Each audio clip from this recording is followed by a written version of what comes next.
Riker's Iron presents.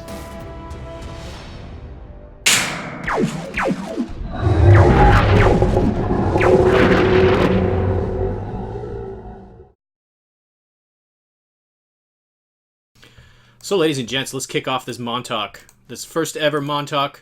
We got Gearbox in chat. We got Ember Wild in voice chat. We got ourselves some Monsterpocalypse cards. Let me just pull these out. So we're going to be looking at the G-Tanks today. We're going to be looking at the G-Tanks and the repair truck. So basically the starter set contents for protectors. And you can also get these separate in their own little expansion blister. So let's take a look at the G-Tanks first. So we'll go over the abilities and the powers that they have. I'll explain them also for you guys out there who are not into Monsterpocalypse, because obviously some of you guys haven't played yet or are kind of on the fence whether you want to get in on it. Some of this stuff, if you play War Machine or Hordes, you might recognize. Mostly the boost stuff and like kind of the way that dice kind of interact is a little bit War Machine-y. So yeah. So let's take a look at the G-Tank. So the G-Tank actually has two versions. Some units and stuff don't have two versions. Some are purely... they used to have purely elite ones. I don't know if there's going to be the same thing or whether they're just going to be basic grunts that are by themselves. I personally have not seen anything like that yet. I don't know if anybody else knows about that. Example being the repair truck. There doesn't seem to be any elite repair truck, so it's just on its own. But I think the Spikadon or the Brontox were elites before. No, not the Spikadon. I think the Brontox before in Pterosaurs were elites exclusively. Gearbox says, new G-Tanks so much better than 1.0 tanks, only changes aim, and aim makes them perfect for what they do. Yes, I totally agree. So let's take a look at the thing, and then we'll chat about it. Spikadon was elite in one. Yeah, exactly. I'm not sure if they're going to continue that forward. I kind of hope they don't, because I found it really confusing, because I was always looking for a grunt. I'm like, oh, well, my collection isn't complete, and then like they don't have one, and you're like, oh, blah. So I'll explain just the stuff on the card as well, because I know a few guys in chat have never played this and might not be aware. So speed 4 is how many squares you can move, so in this case 4 squares. Defense 4 is the number of hits that a person needs to roll to hit your unit or monster or whatever it is. Brawl and Blast are two different types of attacks. Brawl is melee attacks, and Blast is your blast attack. Blasts all have a range.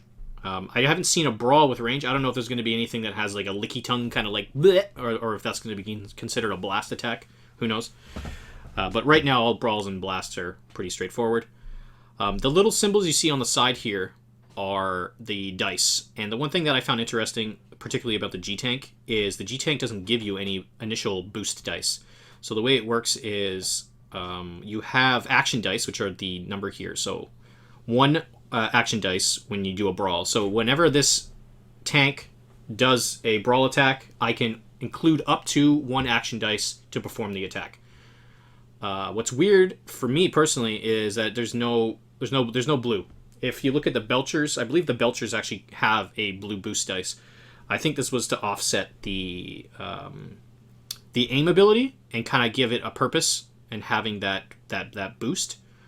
The same with the blast here. So the blast pertains to range specifically. Aim is specific to blast. And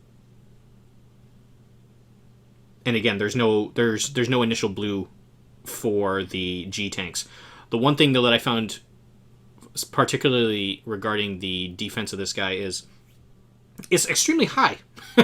Whenever they're parked near like a monster or parked near a building, which if they're taking advantage of aim, I found when I was playing against Granny Panties was I had such a high defense that often with the Belchers it didn't really play into account because they have the ignoring cover, but it was still 4 hits to do anything to him, whereas her guys were like 2.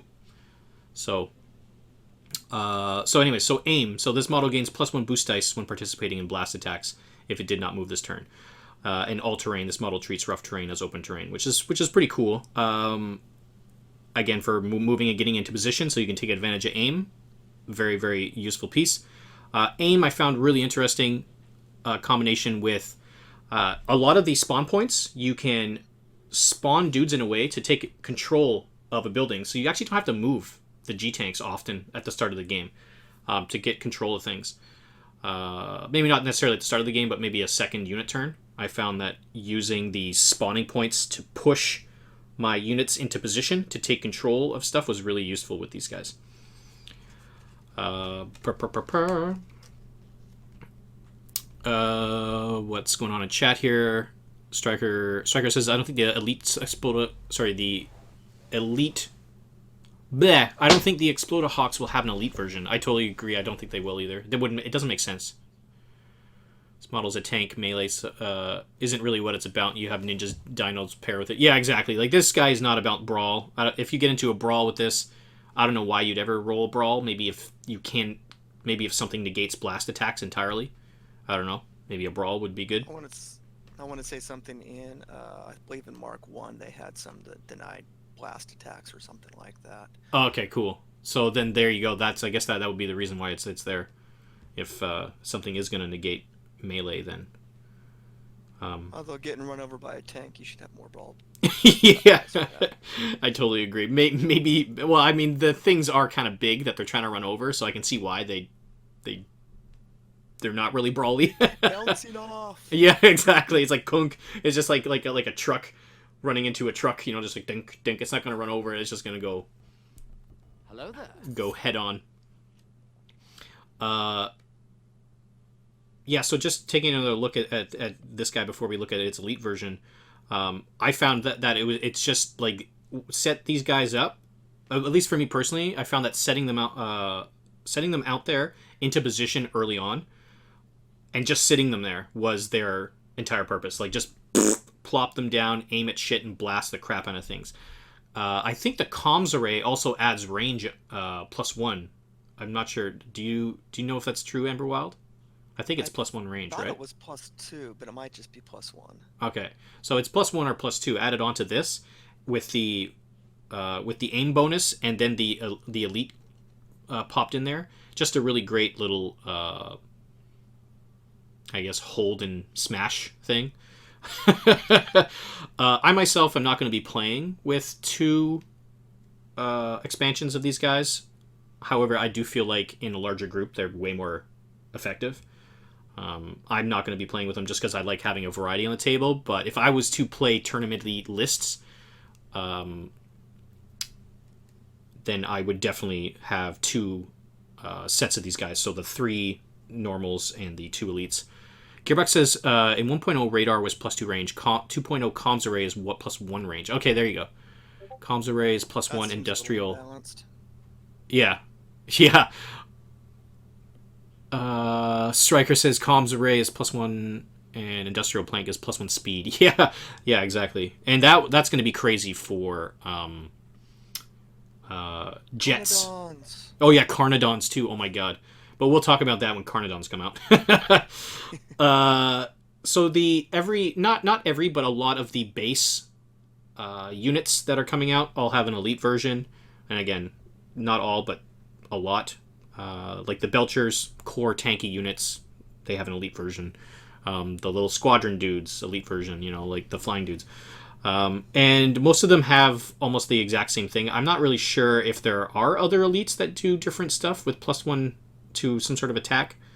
I don't know if they're going to be like, commander of this gets teleport or something. I don't know. So they have the exact same powers, other than they initially add a blue dice to their blast attack. So doing combined attacks with these guys is going to be really awesome, especially combined with the comms array, getting that extra 1 space. 1 space in this game makes a huge difference. It doesn't sound like it on the table. It's like, oh, it's just +1 inches, but it's not. Like, 1 square makes a huge difference in this game. So the elite tank is denoted with this little star here, and again, they have the exact same blast and brawl. It's just added in a boost dice. So these boost dice here are just bonus dice you get to when you roll an attack. The initial version doesn't of this, but the Belcher for the Planet Eaters does have that in there. So, but they don't have as high a defense, and yeah. But their commander ability for the G-Tanks, allied G-Tank grunts with unit within 2 spaces of this unit gain +1 boost dice when participating in Brawl or Blast. So if you ever do get into a situation where your Blast is negated, you're still going to get the commander bonus, which is kind of nice.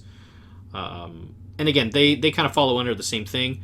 I would always try to keep my elite, like when I was playing against Sarah, what I would do is, over top of my spawn point, I'd spawn my elite tank.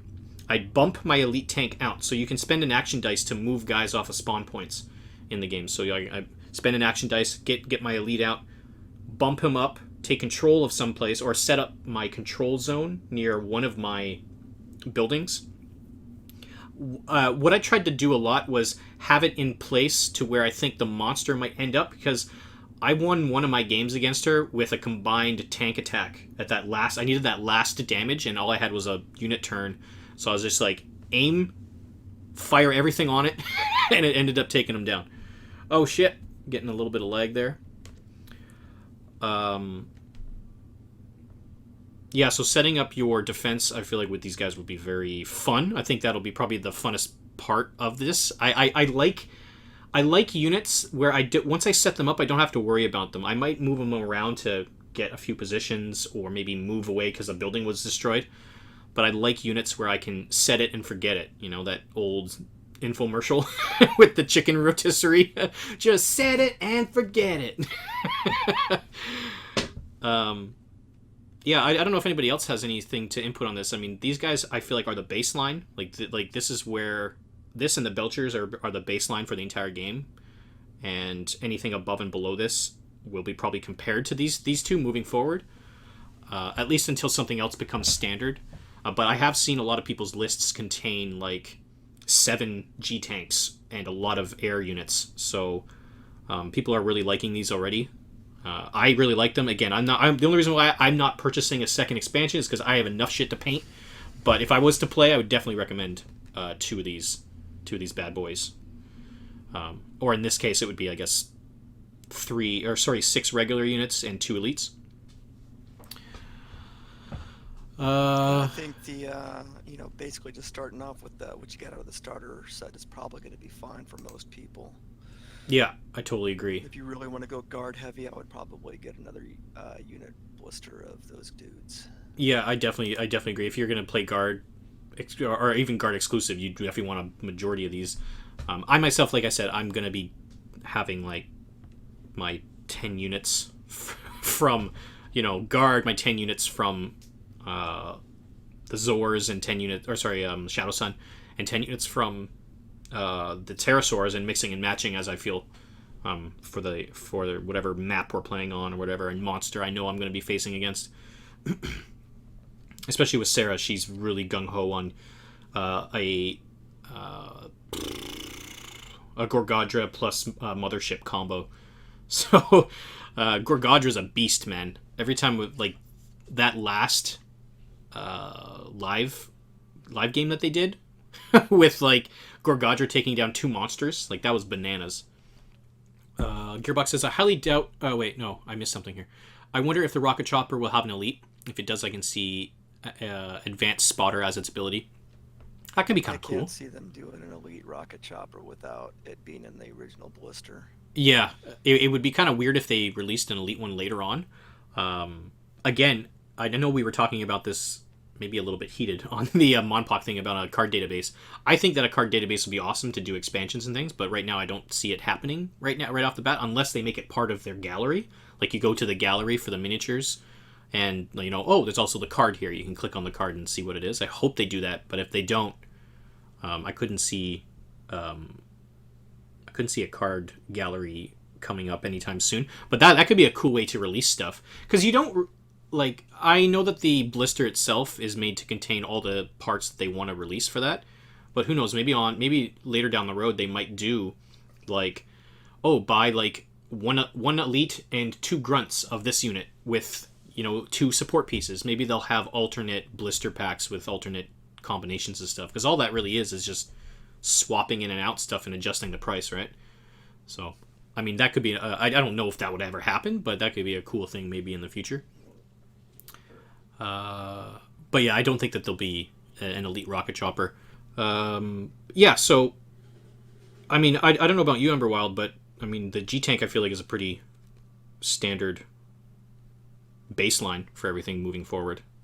It seems pretty solid. Yeah. I feel like it's going to be a really... And they're really fun to play. Like, they have... The thing that I like about them is, like I said, they're a defensive-offensive unit. They're made to get into position and sit there. They're not going to be moving up the field really fast like you'd have, like, you know, Belchers moving up or the flying dudes, the choppers, and all those nuggets. Gearbox said, did Riker just describe the Chomper Blister as a potential business model? The Chomper Blister is 1 elite, 2 grunts, Destructomite, and an Explodahawk. There you go.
Yeah, so the last thing that I wanted to kind of talk about also was the support unit that comes in the things. So this is kind of what we're going to do for all the MonPoc stuff. We'll talk about each of the expansion blisters and what they kind of bring to the table. So for the repair truck, you'll see that it's very fast. It's got speed 5. I always forgot that it was speed 5 when I was playing. I often was playing it at speed 4, like my tanks. But again, this lets me move it up really quick and get it into position to use its repair action. Repair is drastically different from 1.0, but I'll talk about that in a second. Defense is super low. It gets picked off so easily that, like, if you know, something sneezes nearby it, it's going to explode. But that's kind of... Most people will be going after other more scary units and scarier things than this guy. I don't know if multiples of these will be useful on the table. I tried playing with multiples as stand-ins, and I never really found that I was doing much with them besides holding positions and getting them into positions to build back a building that I wanted there. Like, I basically just plopped them down near one of my tanks, near one of my tank units, and when that building was destroyed, I just repaired that building or put out the fire. And then, you know, The only advantage I could see for multiples of them, probably no more than 2, would be is if you've got one on the field to repair buildings on one side, and then you got to build something back up on the other side. It's going to take a while to get them over there. Yeah, very, very true. Yeah, okay. That definitely makes sense. Good comment there. Yeah, the just so you guys know, special rules like the action, it can only be used once a turn. So even if you have multiple, like, so let's say you build your whole list with just these guys, only one repair action can be done a turn. So you'd have to wait till next unit phase to do a repair action again. But that doesn't stop you from doing multiple unit turns in a row if you wanted to get a building back. But it's kind of risky, and you know, you have to be really desperate for that building to come back. I also want to point out too that the 2 of the buildings currently don't produce a hazard when they're destroyed. That's the power plant, which is advantageous to guard anyway. Yeah. And the comms array, which is also advantageous to guard. So 2 of the building types that you're probably going to be taking while you're guard don't turn into hazards when they're destroyed and can be immediately repaired back into a building. Yeah, and back into being essentially in control. So that comes into what we were talking about with having them sit near your tanks, whatever's controlling your stuff. If it drops, build it back. If it drops, build it back. Gearbox also pointed that out too. He says, I don't think they come on their own till November when we have the non-fire buildings like power plant, comms array. Exactly. So Frothy Cat and Gearbox brought that up, and yeah, it's super true.